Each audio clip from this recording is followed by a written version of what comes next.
বর্তমানে সামাজিক যোগাযোগ মাধ্যমে অভিনেত্রী জান্নাতুল সুমাইয়া হিমির একটি নাটকের শুটিংয়ের কিছু ছবি ভাইরাল হয়েছে। এই ছবিগুলো প্রকাশের পর থেকেই শুরু হয়েছে নানা আলোচনা।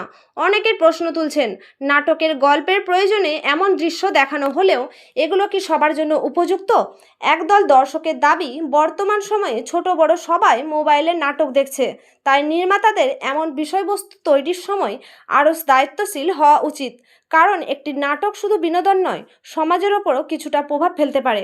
তবে অন্যদিকে অনেকেই মনে করিয়ে দিচ্ছেন, একটি স্থির ছবি বা কয়েক সেকেন্ডের ক্লিপ দেখে পুরো নাটকের গল্প বিচার করা ঠিক নয়। অনেক সময় এমন দৃশ্য গল্পের একটি গুরুত্বপূর্ণ অংশ হয় এবং শেষ পর্যন্ত নাটকটি ইতিবাচক বার্তাই দেয়। তাই কোনো ছবি বা ছোট ভিডিও দেখে তড়িঘড়ি করে সিদ্ধান্ত না নিয়ে পুরো নাটক দেখার পর মতামত দেওয়াই সবচেয়ে বড় যুক্তিসঙ্গত। বিনোদনের পাশাপাশি সচেতনতা দুটোই সমান গুরুত্বপূর্ণ। আপনার কি মত? এই ধরনের দৃশ্য দেখে বিতর্ক হওয়া উচিত, নাকি পুরো নাটক দেখেই মন্তব্য করা উচিত? কমেন্টে আপনার মতামত জানান।